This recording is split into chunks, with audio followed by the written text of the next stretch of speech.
ഈ ചെയിൻ പൊതുവെ എല്ലാവരും പറയാറുണ്ട് ചെയിനിനേക്കാളും ബെൽറ്റ് ആണ് നല്ലത് എന്നുള്ളൊരു കിംബാന്ന് ഞാൻ കേട്ടിട്ടുണ്ട്. അതിനെക്കുറിച്ച് എന്താണ് ഷിനു പറയാനുള്ളത്?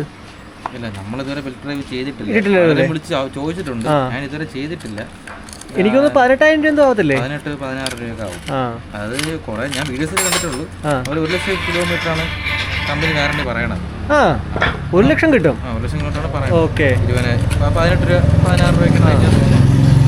എനിക്ക് അതിനെക്കുറിച്ച് വലിയ ധാരണയില്ല. പക്ഷെ എന്നെ സംബന്ധിച്ചിടത്തോളം അത് നഷ്ടമാണ്. കാരണം വെച്ചാൽ 25,000 കിലോമീറ്റർ ഞാൻ ഓടിക്കുന്നെങ്കിൽ എനിക്ക് 2,000 വെച്ചിട്ട് എത്ര ആവുന്നത്? അല്ലെങ്കിൽ ലേബർ ചാർജ് അടക്കം 3,000 ആകുന്നെങ്കിൽ പോലും ആവൂല.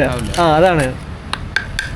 പിന്നെ ഇത് പഞ്ചറായ ടയറുടെ കാര്യം ഇളക്കോ, പവർ ഡ്രോപ്പ് ഉണ്ടാവോ, ഇതൊന്നും അറിയത്തില്ല. അതുകൊണ്ട് ഞാൻ ചെയ്തിട്ട് നമുക്ക് ചെയ്യാവുന്നതേ ഉള്ളൂ. സിമ്പിൾ പരിപാടിയാണ്. ഇതേ ചെയ്യുന്ന പോലെ തന്നെ. കൊണ്ടുവന്നു കഴിഞ്ഞാൽ ഇട്ട് കൊടുക്കും. ഇട്ട് കൊടുക്കാനൊന്നും ഒരു കുഴപ്പമില്ല. നമുക്ക് അതിനെ പറ്റി അറിഞ്ഞുകൂടും.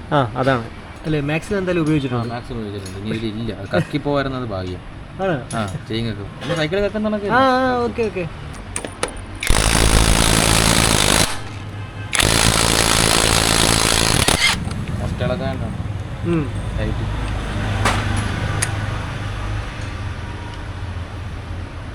അപ്പോൾ നമ്മുടെ ഇന്നർ സ്പ്രോക്കറ്റ് ഇതേ ഊരിയിട്ടുണ്ട്. പഴയ ഇന്നർ സ്പ്രോക്കറ്റും ഇതേ പുതിയതും കൂടെ ഒന്ന് ജസ്റ്റ് ഒന്ന് കമ്പയർ ചെയ്താൽ മതി. ഞാൻ ഓടിച്ചങ്ങ് മുതലാക്കിയെന്നുള്ളതാണ്. എന്തായാലും നല്ല രീതിക്ക് പോയല്ലേ? പല്ലില്ല എന്താ അല്ലേ അവസ്ഥ? ഓക്കെ.